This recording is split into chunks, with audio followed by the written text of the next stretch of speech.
Your inner circle's been compromised. Either you can't see that or you don't want to. Hey guys, Society Reviews here with my review of the film Captain America Brave New World. The latest episode of the longest running cinematic soap opera in movie history could be the biggest financial disaster they have seen so far. Chris Evans is no longer playing the iconic Marvel hero Captain America. As a result, Marvel Studios has decided to follow the more recent comic books and replace Steve Rogers with his former sidekick, Sam Wilson, aka Falcon. The race swap comic book character is not even in the top 10 of things that are wrong with this movie.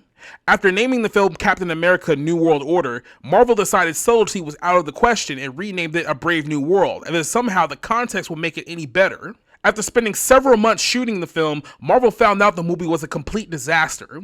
It's bad enough that Disney expects you to sit through several episodes of Disney Plus series to figure out how we got here, but Brave New World was reshot not once, not twice, but 3 times, ballooning the production budget with all the reshoots to an estimated $400 million. Needless to say, the film needs to be a monster hit before Disney sees anything resembling a profit. The elephant in the room hasn't even been addressed yet. Is Anthony Mackie a leading man who can pull Marvel Studios into a successful Phase 6 and out of a $400 million hole? No. Captain America Brave New World begins with Sam Wilson as Captain America going down to Mexico to intercept adamantium from the Serpent Society. After returning to the United States, Sam gets a call from the President of the United States, Thaddeus Ross, played by Harrison Ford, and Ross wants him to lead the new Avengers team who would have to answer directly to him. As Sam mulls over this offer, he attends a White House press event that goes awry after several soldiers are mind-controlled into assassination attempt of the President of the United States. As one of his close friends is caught up in the attempt, Sam pulls out all the stops to prove his innocence. Meanwhile, a massive cover-up is falling apart in real time with the mastermind behind it who will stop at nothing to expose the truth to the entire world. For a film that has gotten bad reviews with every test screening it's had, Captain America Brave New World is not among the worst MCU films of all time, but I'm pretty sure that Marvel didn't plan on spending $400 million on a middle-of-the-road film.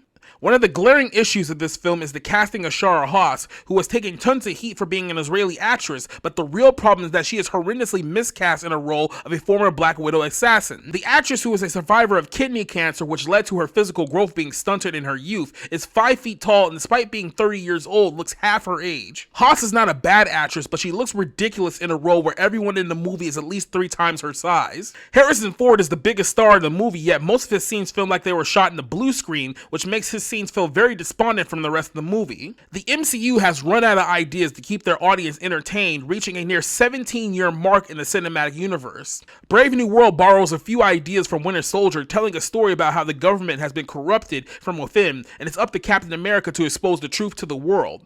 However, this story was done far better in a movie that came out 11 years ago, and audiences are expected to accept Sam Wilson as Captain America under the guise that a couple of Disney Plus shows has done all the work for them. There's nothing about Brave New World that sets up a bigger conflict for audiences to get excited about down the road, which used to be the bread and butter of Marvel movies.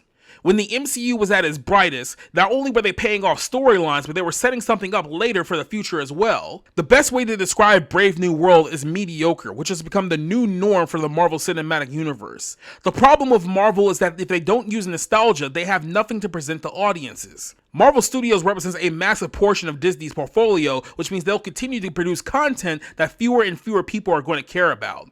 I give this film a 1.5 out of 5.